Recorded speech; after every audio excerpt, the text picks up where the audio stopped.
Salam Rahayu, semua rekan-rekan menyanders dari seluruh penjuru nagari.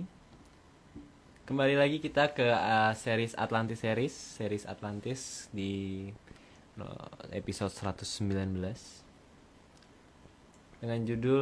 dengan seri Mustiko Sasmita Ninghyang dengan judul Drubikso Kinorohyang. Ini kayaknya mungkin typo ya.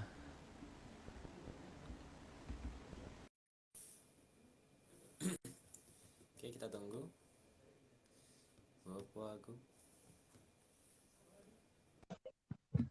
Halo. Mario. Halo.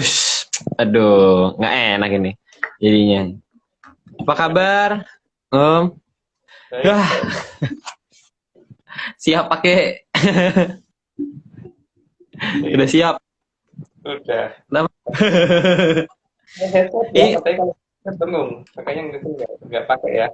Dengar nggak? Iya, aman Om, aman. Oke. Ini judulnya mungkin kayaknya typo ya atau gimana, Om? Kayaknya harusnya Kinoro itu kan tunggangan. Anggap aja mendekati setengah bener gitu. Oh, oke, siap. Siap. Oke. Nih kita nunggu Mas Tirta. Ada Demita. Ada penunggu sini. Udah penampakan. Ya udah penampakan. Coba kita tunggu ya. Oh, ini dia.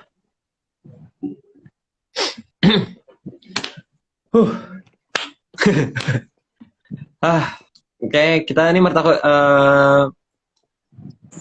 Marta sudah hadir. Wih, halo. Halo semua, selamat malam Bapak Agung, selamat malam Aryo, Cahayu dari Bali. Makasih atas sambutannya waktu kas ke Bali loh, Pak Merta. Sama-sama Bopo, sama-sama. Ini Pak Merta ini orangnya sakti loh. Waktu pas kita larungan itu sampai airnya naik sampai ke itu ya, Aryo ya. Kan diajak main air sama Bopo kemarin. Enggak, kita nggak yang ngajak ini ya. Ke arah kita dan dia hanya setinggi tapi ya yang di atas 3 meter di atas kita tuh jadi kayak tsunami. Kita memang ngerti. Karena tahu kita jarang mandi mungkin ya. Masa perlu diajarin mandi? Waduh, sehat semua, sehat Bopo, sehat Mas Aryo. Latar belakangnya bagus, pintunya keren. Ya Aryo. Saya minjem latar belakang. Oh, minjem.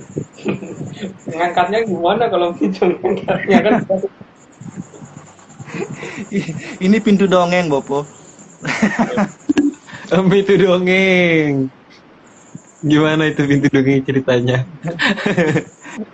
Waduh. Oke. Gimana? Kenapa? Itu Doraemon, jadi bisa kemana aja. Bisa kemana saja.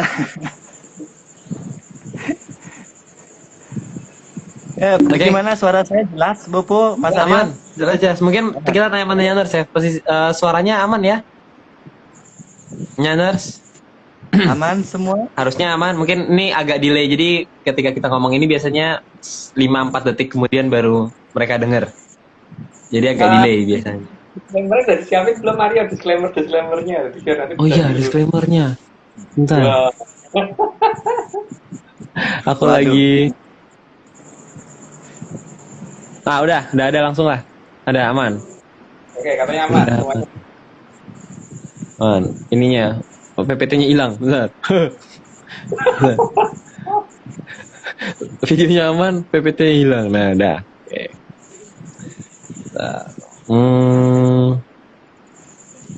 Oke, aman.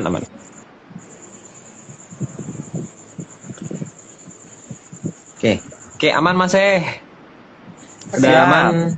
Siap. Nanti hari ini kayaknya ada tamu spesial ya, Om ya? Ya, nanti ada. Wow. Oke, siap. Kalau gitu Mas Berta udah siap air minum? Siap. Siap satu galon. menyumbangkan suaranya malam hari ini. Siap. Siap. Oke, mantap. Oke, kalau gitu kita mulai aja ya, Om ya. Oke, siap. Oke. Oke. Oke. Episode 119 Mustika Sasmitaning Hyang 45.5 Drubiksa Kirana Hyang. Slide 01. Drubiksa adalah buto dan secara fisik ciri-ciri utama buto ada pada mulut yang bertaring dan kukunya yang panjang. Kayaknya semuanya udah tahu ya. Selain itu ada satu lagi sih, biasanya tinggi besar biasanya. Yang tinggi besar, tapi juga ada yang namanya buta bajang. Buta bajang artinya buta yang kecil gitu kan. Jadi pada dasarnya ciri-ciri paling utama di situ sih. Ditambah plus biasanya di rambutnya tuh biasanya mana gitu, tebel-tebel gitu, kayak tali tampar apa itu namanya, tali jadung kalau orang bilang gitu. Oke, lanjut Pak. Slide 2. Bentuk mulut paling dominan karena paling mudah dilihat dengan banyaknya taring yang terlihat keluar. Kayaknya lucu juga ya, taringnya keluar gitu apa enggak gitu. Malah mulutnya malah nutup apa enggak susah ya, apa enggak malah ngerobek mulutnya sendiri gitu. Tapi enggak tahu ada jenis manusia seperti ini ternyata di alam raya ini gitu. Kita lanjut Mas. Slide 3. Badannya hampir mirip dengan terah wanara. Cuman untuk terah wanara biasanya memiliki ekor, meskipun ada yang tidak terlalu panjang. Kadang-kadang kalau di zaman sekarang itu ekornya mungkin panjangnya dengan satu jengkal diikatnya ke atas gitu. Apa namanya yang wanara ya. Nah, kadang-kadang mirip seperti itu, tapi untuk wajah sih beda karena wanara kan kera ya. Tapi mungkin di daerah mana tuh aku lupa namanya, ada satu desa di satu lereng gunung di lereng gunung Semeru di sebelah arah Lumajang kalau nggak salah itu, manusia merah itu masih ada banyak sih yang bentuknya agak nyeremin bagi yang benar-benar gitu. Ada tapi ya itu keluar di daerah mana itu. Ya, lanjut Om ya. Slide 4. Buto juga bisa berdandan, namun karena makhluk buas, maka baunya juga akan berbeda. Beda parfum sama manusia. Kalau manusia kan senangnya bau-bauan tertentu dengan sistem aroma yang mungkin buah-buahan ataupun bunga atau apa ya, itu namanya apa ya, atau manusia yang jelas baunya bau seperti itu. Tapi kalau mereka kan memang bau yang disenangi bau yang mungkin orang juga nggak suka gitu, jadi itu ada perbedaan di situ. Saya nggak suka seperti apa ya, mungkin lebih sendirilah bau. Ya. Slide 5. Banyak dari jenis buto yang matanya sangat besar.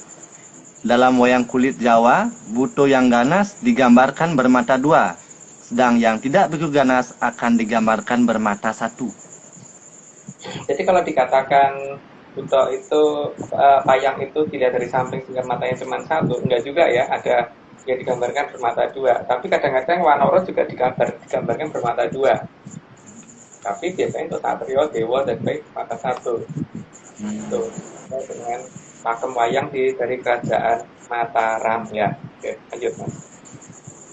Slide 6. Bentuk taring juga bisa bermacam-macam, karena ada yang panjang di bagian atas dan ada yang panjang hanya di bagian bawahnya.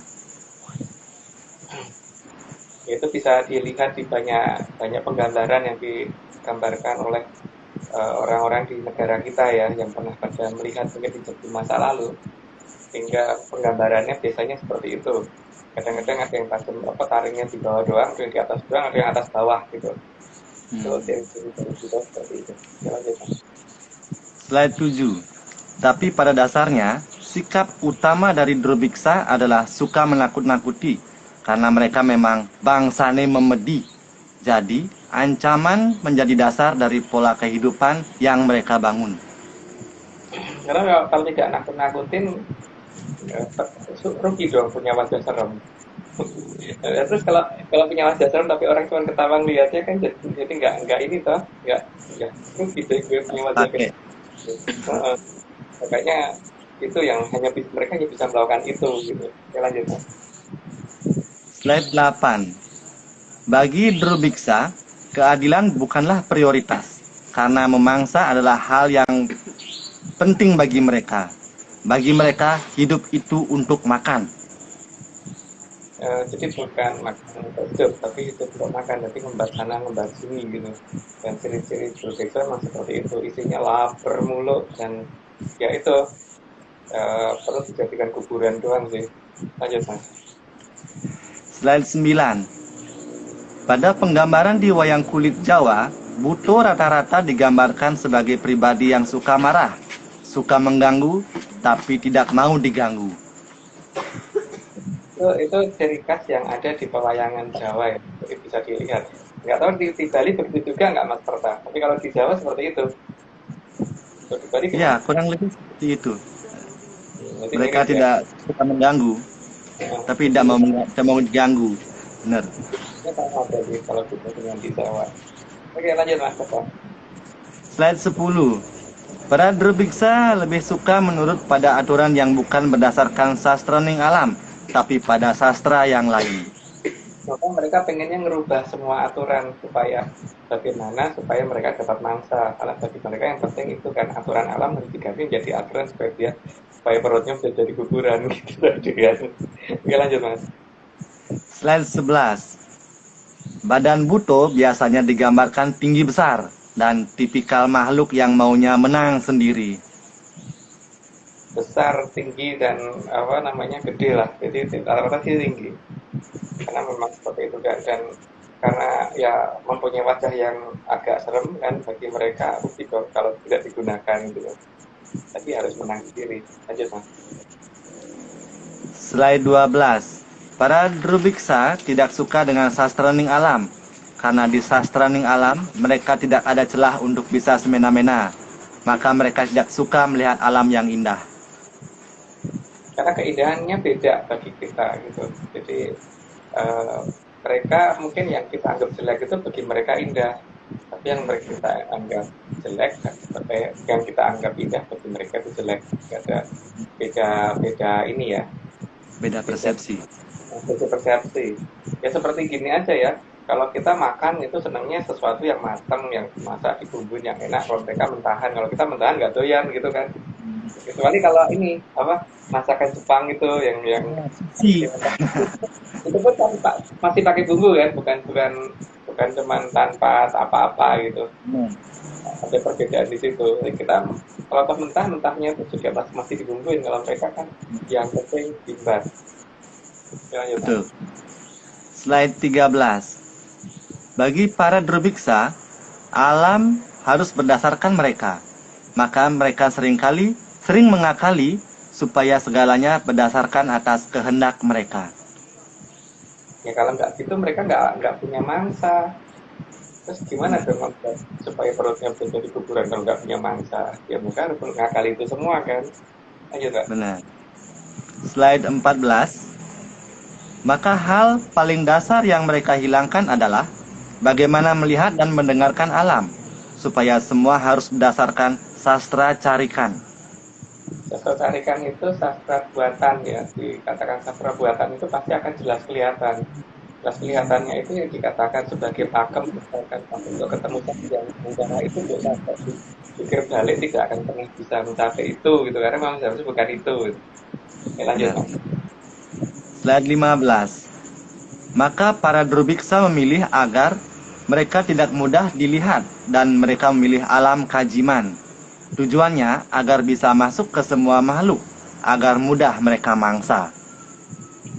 Kalau mereka pada alam kajiman berarti kan mereka bisa masuk sana masuk sini gitu. Kalau bahasa Jawanya bisa bikin orang kesurupan ya.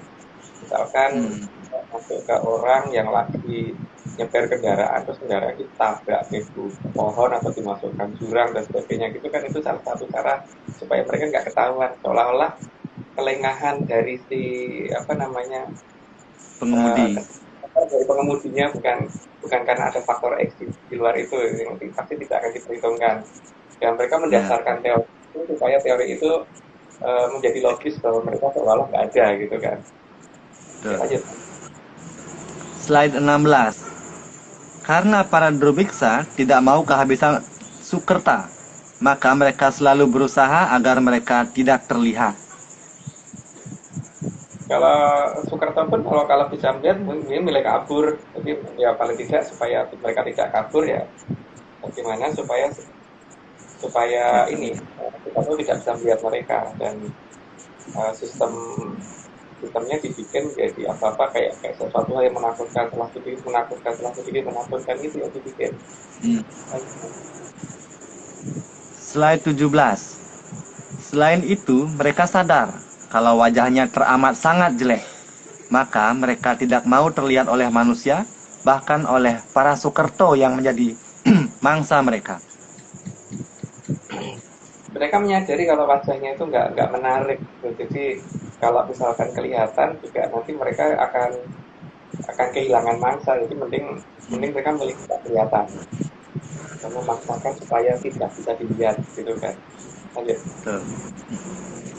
Slide 18. Maka leluhur sudah mengingatkan dalam pakem pembuatan tempat yang disucikan bahwa akan ada zaman di mana Drubiksa akan disembah-sembah. Itu digambarkan di berbagai hal ya, bahwa hati-hati ada kalanya zaman di mana itu ada di atas. Nah, kalau leluhur menggambarkan itu biasanya ada di atas gerbang dan sebagainya untuk hati-hati, be careful gitu ya. Tapi bukan menunjukkan itu sembah teman, hati-hati ya, ada zaman itu dan ketika zaman itu harus dilewati, maka ditaruhnya di atas gerbang. Ya. Slide 19. Penggambarannya biasanya sangat jelas dan ada di atas pintu gerbang yang dikenal sebagai Kolo Makara. Ya, kalau Makara dalam bahasa Jawa, kalau dalam bahasa Bali apa ya, Mas? Bome. Boma, oh ya. Ada istilah masing-masing per daerah dan mungkin di luar Bali dan Jawa ada istilah lain. Tapi pada dasarnya itu ditaruh di atas dan itu di atas gerbang gitu yang menunjukkan ada zaman di mana itu penguasanya dan di zaman ketika itu penguasanya itu harus berhati-hati gitu kan. Maka biasanya dibuatnya dari batu hitam, enggak batu merah atau batu bata gitu kan yang untuk menunjukkan bahwa hati-hati loh ini yang membuat warna merah yang menyebabkan warna merah dan hitamnya alam raya gitu kan. Ya, bukan ininya ya. Layaknya disclaimer ya. Nah, tapi ada sesuatu yang ditunjukkan di sana supaya kita berhati-hati dengan itu bahwa sang yang betul-betul itu akan ada di atas ketika zaman tertentu. Nah, zaman itu kapan aku nggak tahu gitu. Mungkin Mas Perta yang tahu atau Bapak Arya yang tahu. Tahu, Bu. Aku tahunya cuma dongengnya. Aku dongeng karena yang aku tahu ini dongeng doang sih, Oh. Oh, sama. Iya. Jadi kita lanjut aja gimana? Oke. Slide 20. Bentuknya juga selalu sama. Hal itu menunjukkan bahwa jalan menuju ke atas ditutupi oleh mereka. Sehingga jalan yang terbuka bukanlah jalan utama yang menuju ke atas. Cuman agak ke atas iya, tapi nggak ke atas banget gitu ya. Tepat ke atas banget itu ditutupi mereka gitu kan. Dengan apa bentuknya kayak gimana gitu. Dan selalu itu bentuk yang nyeremin gitu loh, bukan bentuk yang gitu. Tapi ada nggak sih juga itu nggak ada kayak. Ini lanjut Mas. Slide 21. Penggambaran mereka biasanya ada di atas gerbang, tapi tidak terlalu tinggi, karena memang tempatnya bukan di ketinggian. Ya, karena di atas itu masih ada lagi para sangyang yang lain dan itu adanya di atasnya sangyang Corokolo gitu. Jadi yang paling penting kan di situ bahwa Kolo itu tidak di paling atas, tapi hati-hati karena itu ada di atas Arjapodho gitu kan. Lanjut Mas. Slide 22. Sebegitu banyaknya penggambaran oleh leluhur, sampai kadang dianggap sebagai penggambaran untuk keindahan seni. Wah, kalau dikatakan sebagai keindahan seni itu pendapat yang mungkin bukan pendapat saya sih. Pendapat saya itu aneh aja kalau itu dianggap sebagai anu seni kan. Kalau seni harusnya masih bisa yang lain ya, tapi nggak tahu kalau itu dianggap seni. Tapi nggak tahu deh, mungkin sayanya kelewat super, nggak ngerti seni. Lanjut. Slide 23. Akhirnya penggambaran kala makara itu dilupakan oleh banyak orang tentang apa tujuan leluhur menggambarkan wujud tersebut. Jadi yang diperhatikan bukan itu kan, isi di bawahnya, di dalam tempatnya itu ada apa di bawahnya, sama yang di atasnya. Jadi lupa di bagian itunya tuh apa sih maksudnya, kenapa itu bentuk seperti itu gitu. Dan rata-rata bentuknya rata-rata sih mukanya apa mulutnya rata-rata terbuka sih, jarang yang tertutup gitu. Benar, Lanjut, benar. Slide 24. Kala makara di berbagai tempat ada yang terlihat sambil mulutnya terbuka. rata-rata begitu. Ada yang kelihatan tangannya, ada yang tidak. Tapi biasanya ciri khasnya sama sih, matanya besar, mulutnya buka, terus punya taring gitu. Nah, Itu ya itu tuh agak mengerikan sih seperti itu. Tapi itu adalah peringatan sih sebenarnya dari leluhur bahwa ada zaman ini ya, nah. nanti ya, zaman ketika ini akan berkuasa gitu. Lanjut mas. Slide 25. Banyak juga yang terlihat lidahnya terjulur memanjang keluar sebagai bentuk makhluk yang menunjukkan hidup itu untuk makan. Ya, jadi apa namanya? Kelihatan kalau model lapar terus hehehe. Oke lanjut. Slide 26. Bagi makhluk Drubiksa, perut itu mirip kuburan karena di perutnya banyak kematian. Ya kalau manusia kan tidak semuanya dijadikan kuburan, karena ada kalanya makan itu dari buah-buahan, biji-bijian, terus sayur-sayuran dan sebagainya kan. Tapi yang kalau jenis bebek itu kan enggak, yang terkenalnya kan lele pah makanan iwak mentah gitu kata-kata orang Jawa, yang artinya hmm, ya pokoknya makanannya makanan mentah gitu. Oke lanjut mas. Slide 27. Mereka biasanya meminta agar manusia tidak berusaha melihat mereka, agar manusia tidak bisa membedakan mana yang parahyang, mana yang makhluk 0, dan mana yang Drubiksa. Karena bedanya sebenarnya nggak susah. Pertama dari baunya aja tuh kelihatan. Terus dari tingkah lakunya juga kelihatan. Kalau Sangyang kan kelihatan banget bahwa beliau itu pasti akan diam, apa banyak banyak tenangnya, dan kemudian bicaranya jangka panjang. Jadi bukan bicara tentang hukuman dan sebagainya. Kalau ini pasti apa isinya sedikit hukum. Karena memang bagaimana supaya mangsa itu selalu ada. Oke, lanjut Mas. Slide 28. Maka Prabu Jaramaya berusaha mengubah semua aturan agar dirinya lah yang dijadikan aturan. Yang diinginkan adalah agar manusia mengucapkan Ya Maharaja Jaramaya. Tinggal seberapa pekannya kita akan ucapan tersebut, apakah masih layak diucapkan atau tidak. Kalau ia Maharaja itu kan berarti ia menjadi raja lah kan. Sang Jaramoyo. Jaramoyo itu kan titisannya Kedorokolo pertama kali, dan wujudnya seperti dipayang ya seperti itu gitu. Tapi apakah kita mau mengatakan itu ya Maharaja Jaramoyo? Jadi kalau ada mantra seperti itu, nah itu mantra itu yang diperhatikan bahwa itu sebenarnya mantra ya Maharaja Jaramoyo itu masih benar-benar asli atau asli bagi Prabu Jaramoyo atau asli bagi leluhur kita gitu. Gitu. Lanjut mas. Slide 29. Prabu Jaramaya adalah Mamalaning Jagad. Maka yang diinginkan pasti agar manusia menuju ke mara bahaya, agar bisa dia mangsa. Maka dia menginginkan agar manusia mengucapkan Ya Marani Niramaya. Ya itu jelas, arti ya Marani Niramaya kan ya jelas dari itu dijelaskan di atasnya. Jadi ya terserah. Kalau memang menginginkan Marani Niramaya ya monggo, tapi kalau saya sih enggak gitu. Tapi kalau ada yang mau dan bangga dengan itu ya monggo. Tapi kalau aku sih nggak mau gitu. Lanjut mas. Slide 30. Karena Prabu Jaramaya itu senang menghukum orang, maka dia juga akan suka kalau manusia mengucapkan Ya Silapa Palasia. Maka, jadi, agar manusia suka di Palasia itu artinya dihajar. di Polo ya, di Polo itu dihajar, di Polo sio tapi dihajar dari dunia gitu. Itu yang dalam bahasa kita. Tapi eh, kalau ada yang suka di Polo sio ya monggo. Tapi kalau saya sih nggak mau. Tapi apakah itu masih layak atau tidak ya kita harus mencermati itu. Dan itu ada di Jawa kata-kata seperti itu. Jadi kalau ada yang menginginkan supaya dirinya di Polosio, silahkan. Kita tidak pernah melarang, tapi saya tidak mau di Polosio ya. Lanjut. Slide 31. Sebagai perwujudan dari Sang Hyang Bathara Kala, maka Prabu Jaramaya sangat menginginkan perang agar darah selalu keluar. Maka dibuat pernyataan Ya Dayuda yang diikuti Dayudaya. Banyak yang saya lewatin di sini, tapi semoga ini yang paling jelas gitu. Tapi ya kalau misalkan memang hobinya perang ya silahkan. Tapi kalau kita kan enggak, hobinya jalan-jalan. Jalan-jalan seperti waktu itu ke Bali kita mencari situs ya Mas.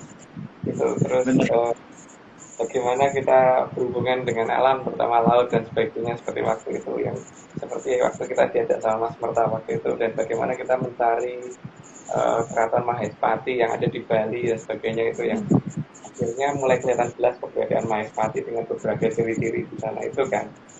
Oke, Benar. kita lanjut dulu. Slide 32.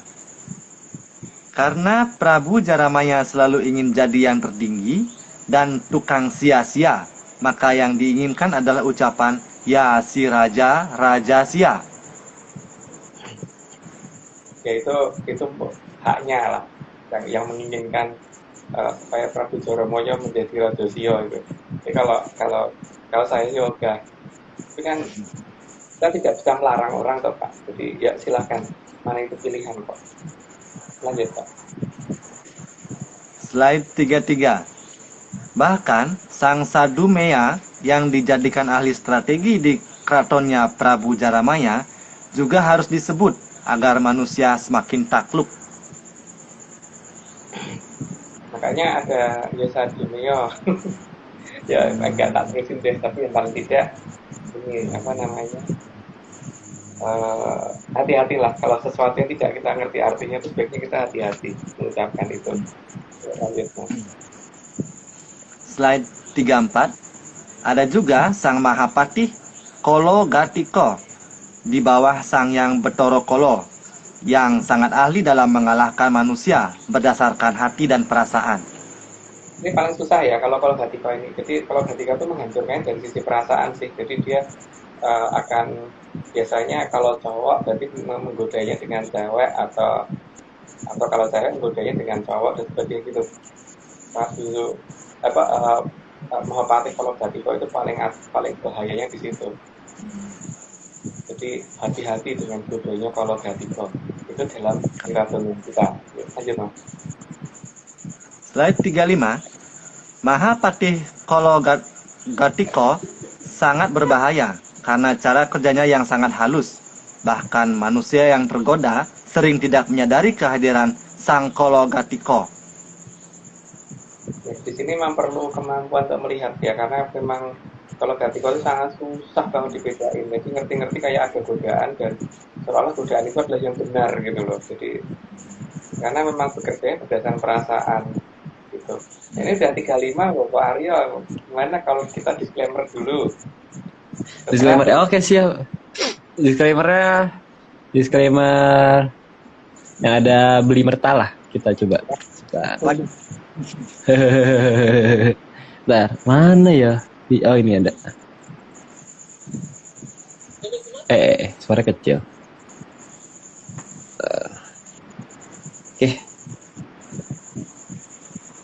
Oke. Ini semua cuma dongeng. Kalau nggak percaya ya nggak apa-apa. Tapi kalau mau percaya, ya jangan. Oke. Oke. Lanjut. Oke. Kita lanjutkan. Belum diputer. Lupa. Slide 36.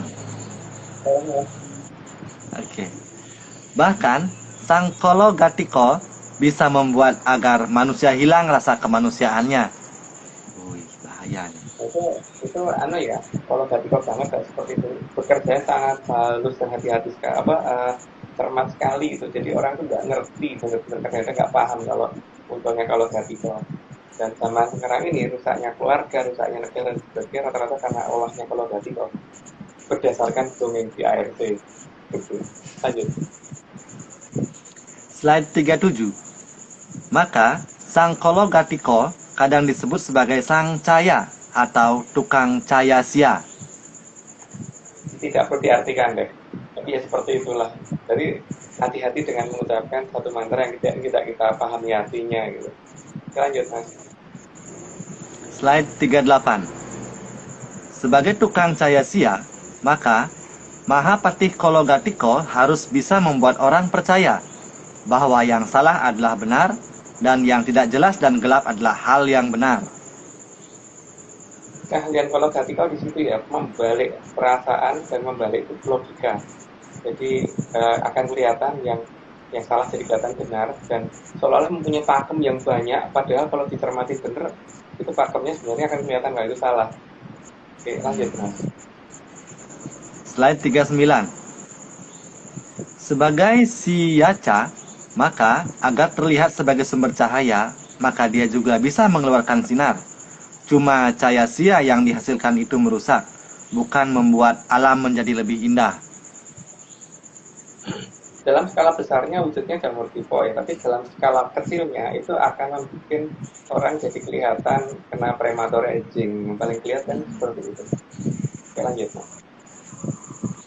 Slide 40. Juga, Tumenggung Putut Jantaka ditugaskan untuk mengganggu manusia dengan menciptakan hama. Itu terjadi di zaman ketika Pabukan Diawan ya, yang paling ekstrim. Ketika Pabukan Diawan sedang talak broto itulah Putut Jantaka.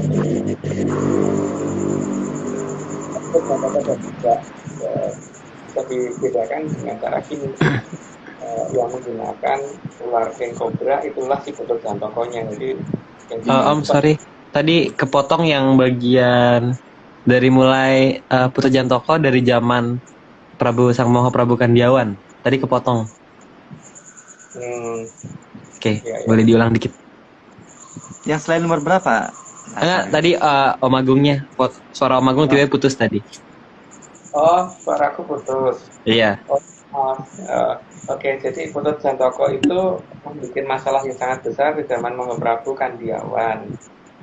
Sebelumnya juga ada masalah yang dibikin oleh Mas Tio, tapi pada zaman Prabu Kandiawan inilah yang dia mengeluarkan hama serangga yang berbahaya itu untuk mengganggu manusia. Tapi untuk membedakan mana Putut Jantoko dan tidak, yang paling gampang bisa dibedakan adalah kalau Putut Jantoko itu yang menggunakan lambang ular king cobra. Jadi yang menggunakan lambang ular king cobra itulah yang Putut Jantoko, dan yang diganggu yang tidak menggunakan king cobra gitu. Oke, lanjut. Slide 40. Juga, Tumenggung Putut Jantaka ditugaskan untuk mengganggu manusia dengan menciptakan hama. Udah, beneran ya, bener. Yang tadi, bawahnya lagi, gambarnya, kurang ke bawah satu. Tadi kayak harusnya 41 Mas. Beli. Ini 41. 41. Tadi 40 udah. 41. Oke, diulang lagi. Maaf. Slide 41. Maka bagi Putut Jantaka, manusia harus mengatakan Ya si hama mahasia. Ya, berarti harusnya ngerti ya hama itu apa, dan sio-sio itu seperti apa. Jadi kalau mau mengucapkan seperti itu ya monggo, tapi kan kita harusnya mengerti dulu artinya Yesus Homo Mohosio itu artinya apa. Apakah kita mau di Mohosio? Kalau mau ya silahkan, tapi kalau tidak ya itu pilihan gitu. Monggo. Lanjut. Slide 42. Hama adalah makhluk yang merusak pertanian manusia, sehingga manusia akan menjadi kekurangan bahan pangan. Dan memang itu yang diinginkan oleh Putut Jantaka. Karena supaya paling tidak setelah kekurangan itu semua minta tolongnya ke dia kan, sehingga dia bisa memberikan persyaratan dengan syarat ada pengorbanan dan sebagainya itu. Oke lanjut mas. Slide 43. Hama yang dia ciptakan sangat banyak, sehingga sangat mahasia. Ya, sangat moho sio-sio. Sio-sio itu dalam bahasa Indonesia apa ya Aryo ya? Kalau dalam bahasa Jawa ada artinya sio-sio itu. Dalam Kalau bahasa di apa? Indonesia, sia-sia itu apa ya? Mensia-siakan gitu. Sio-sio. Kalau di Jawa itu artinya apa ya? Seolah-olah eh, membuat menjadi sengsara makhluk lain gitu loh. Mensia-siakan, bahasa Indonesia mensia-siakan ada kayaknya. Iya nggak sih? Ada. Mensia-siakan ada. Menyia-nyia. Menyia-nyia. Nah, Kenapa? kasihan dalam bahasa Jawa kan artinya membuat sengsara. Kan dalam bahasa Bali apa ya? Iya, kecil. Yes. Oke, lanjut aja deh mas. Siap. Nomor 4. Slide 44. Tujuan utamanya agar manusia tidak suka bercocok tanam lagi, sehingga jumlah tenaga untuk pertanian akan berkurang karena kedatangan si hama tersebut. Juga banyak orang memilih pekerjaan yang lain kan kalau seperti ini kan.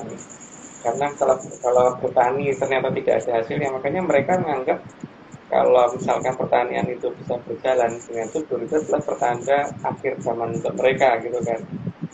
Tapi kalau pertanian itu berjalan kan harusnya itu bukan akhir zaman, karena berarti yang Maha Kuasa memberikan anugerah kepada alam raya ini bisa memberikan kehidupan kepada manusia kan. Tapi yang nggak tahu kalau ada orang yang berpola pikir berbeda, silahkan aja gitu. Ayo mas. Slide 45. Bahkan si hama yang mahasia ini juga datang bukan hanya menyerang tanaman, tapi juga manusia.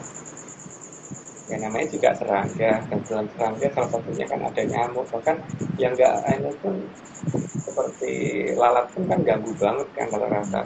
Walaupun kupu-kupu bentuknya lucu, tapi awalnya kan juga ganggu banget. Coro, enggak, coro nyebelin loh. Ya. Itu kesenangannya. Kesenangan enggak. Tidak. Enggak akan. Dah, kita lanjut. Slide 46. Maka semenjak itu, si hama yang kecil disebut tukang serang, dan pada zaman berikutnya disebut serangga. Ya, itu penamaan yang ada, tapi penamaan itu apakah sama antara tiap daerah dan antara ARC dan kelompok lain sama atau tidak itu monggo saja. Tapi kalau ARC menamakan seperti itu karena dalam domain yang diterima ARC seperti itu. Oke, lanjut mas. Slide 47.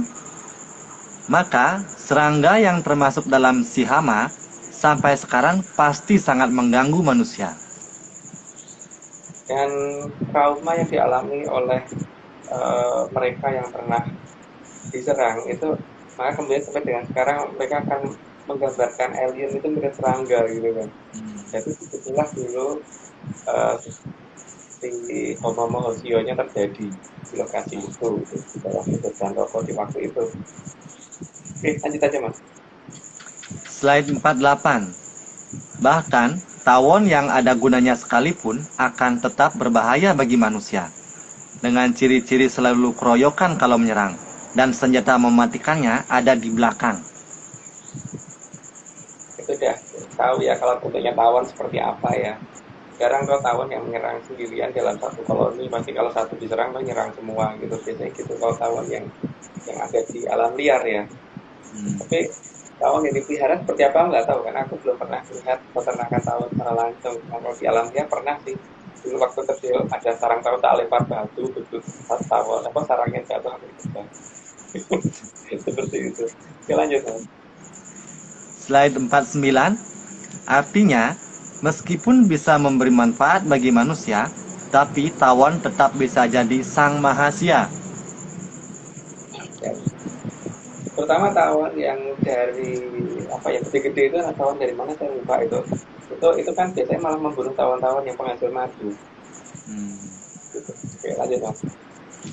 Slide 50. Maka, sebagai si hama yang sangat mahasia, manusia harus bisa mengaturnya agar bisa memanfaatkannya. Jangan sampai malah dimanfaatkan sebagai si hama. Jadi pola pikir kita harusnya memayu hayuning bawana ya. Jadi bukan menggunakan makhluk itu untuk senjata gitu. Karena itu bukan hama mayu. Kalau hama mayu justru makhluk yang membahayakan dan merusak itu kalau bisa dijadikan menguntungkan untuk kehidupan, jadi bukan untuk merusak kehidupan yang lain. Ya, Mas. Slide 51. Sehingga kedatangan si hama yang mahasia memang harus disingkirkan, bukan malah diharapkan. Tapi ada yang mengharapkan ya, tapi ya nggak tahu kalau ini. Karena menurut mereka mungkin itu menguntungkan, tapi kalau aku sih bingung kalau dikatakan menguntungkan kalau yang tidak bisa manfaatkan secara benar ya. Jadi jangan dibiarkan makin banyak. Kalau dibiarkan makin banyak itu bahaya. Slide 52. Karena sang mahasia memang tidak untuk berdampingan dengan manusia. Kalau berdampingan dengan manusia yang rugi lah kalau tidak. Maka untuk apa orang kemudian punya obat serangga seperti Baikon dan sebagainya kalau mereka memang mau berdampingan. Tapi kalau memang ada yang pengen berdampingan dengan sang Bomo tadi, ya itu haknya gitu. Karena harus diingat sang Bomo itu pasti jumlahnya banyak kalau datang dan biasanya jarang yang satu-satu gitu. Biasanya langsung banyakan. Lanjut, Mas. Slide 53. Maka harus dicermati, keberadaan ajaran yang mahasia itu pasti dari Trah Buto. Nah, sekarang kan kita harus mencermati kira-kira apa sih artinya gitu. Kalau tidak ada artinya, mending berhati-hati dengan ucapan karena hati-hati dengan ucapan itu karena kan zaman dulu ya, yang kalau zaman dulu, kalau zaman sekarang mungkin enggak. Zaman dulu kan berlaku tabdo panitora, tanpa pola wali itu mengucapkan satu kali itu nggak bisa ditarik balik. Jadi hati-hati dengan kata-kata yang kita ngerti artinya. Oke, lanjut. Apa? Ada yang nanya Om, tadi ada yang nanya, kalau lebah madu pripun, Mas Agung? Kan itu ini toh, selama kita bisa mengendalikan toh. Jadi kan, tapi kalau kira-kira tidak sanggup mengendalikan, jangan. Iya, tapi aku maksudnya kalau misalnya maksudnya kayak kalau aku nonton di YouTube atau di film itu kan mereka ada peternakan lebah madu emang ada, tapi kalau peternakan tawon kayak nggak pernah denger ya. Iya. Peternakan tawon yang gede-gede, tawon gas itu kan jarang ya. Emang nggak ada ya biasanya. Nggak pernah lihat malah, nggak pernah. Lihat kan. Berarti kalau lebah madu malah bukan termasuk si Homo mahasio itu berarti ya? Bisa masih ya. Kalau misalkan mereka terlalu banyak dan kita nggak kendalikan sih memang tetap panas. Memang praktisi alam pada masa itu kan memang sudah merubah beberapa makhluk supaya menjadi lebih jinak dan itu kan. Tapi kan tidak semuanya menjadi berubah sama praktisi awan. Oke. Berarti kalau Aryo mengendalikan kecoa bisa, Om? Kayaknya bisa. Kecoa tuh diapain? Mau ngapain? Dalam lanjut. Kenapa? Kenapa? Untuk makan arwana. Oh iya benar. Nah nggak bener deh, nggak mau. Lanjut. Slide 54. Agar ajaran mahasia itu bisa tertanam dan dijadikan patokan, maka dibuatlah sebanyak-banyaknya berbagai jenis pola yang dianggap masuk akal. Nomor berapa tadi? Oh iya, maaf, aku salah lihat. Ya, mungkin lanjut dulu aja, nanti kan penjelasannya di bawahnya. Ya. Slide 55. Agar ajaran mahasia bisa diterima, maka diajarkan bahwa para hyang itu harus dianggap tidak ada, sehingga ajaran membaca sastra ning alam hilang dan diganti dengan ajaran membaca sastra carikan. Jadi bagaimana kita menggunakan naluri kita untuk melihat alam itu sebenarnya bagaimana sih, itu kan dihilangkan. Karena kalau tidak dihilangkan nanti ya Sang Mahasiswa ini akan ketahuan. Jadi satu-satunya cara dibikin teori seolah-olah nggak bisa dibedakan mana yang, mana 0, dan mana subekso itu tadi kan. Padahal sebenarnya beda ini nggak terlalu susah kalau memang ngerti sastra mengalam gitu kan. Tapi bukan sastra mausio itu ya. Lanjut Mas. Slide 56. Ajaran Mahasiswa akan mudah terlihat jika kita menggunakan hati, perasaan, dan naluri kita sebagai manusia. Asal jangan a priori kalau itu pasti benar dulu. Maka akan terlihat apakah itu Mahasiswa atau Maha Pengasih. Bisa dilihat dari apa yang dijadikan perintah kok. Kalau Mahasiswa itu kan pasti adalah yang sifatnya itu mencelakai gitu. Mencelakai entah jelek orang lain, entah jelek keluarganya sendiri, dan dikatakan sebagai ujian dan sebagainya. Tapi kalau tidak Mahasiswa pasti tidak akan seperti itu. Kalau Maha Pengasih nggak mungkin minta seperti itu. Nggak mungkin mencoba untuk hal-hal yang sifatnya Mahasiswa itu nggak mungkin kalau Maha Pengasih. Ya itu berdasarkan dongeng. Kalau kamu nggak coba dengan dongeng saya nggak tahu. Lanjut Mas. Slide 57. Karena perbedaannya sangat jelas, kalau Mahasiswa itu dasarnya adalah ketakutan dan hukuman, bukan pada logika yang tepat. Saya ingat ya, untuk masa depan kita saja, kita tuh disekolahkan orang tua supaya kita bisa mencapai masa depan dengan baik gitu kan. Padahal ini masa depan yang sifatnya terbatas di kehidupan kita.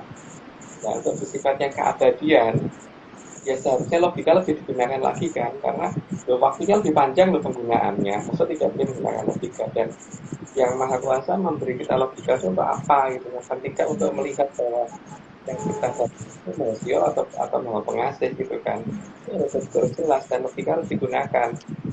Jangan sampai aturan menggunakan logika ini jadi ditiadakan dengan alasan apapun gitu loh. Kalau menurut saya loh ya, karena untuk yang sifatnya keabadian berarti kan sifat yang jangka yang lebih panjang, berarti logika harus lebih digunakan. Kalau yang ada jangkanya kehidupan itu, mungkin kalau orang Jawa leluhur biasanya ngomongnya kan dengan hidup itu cuma seperti mampir atau mampir itu aja, kita harus menggunakan logika, apalagi itu jangka yang lebih panjang.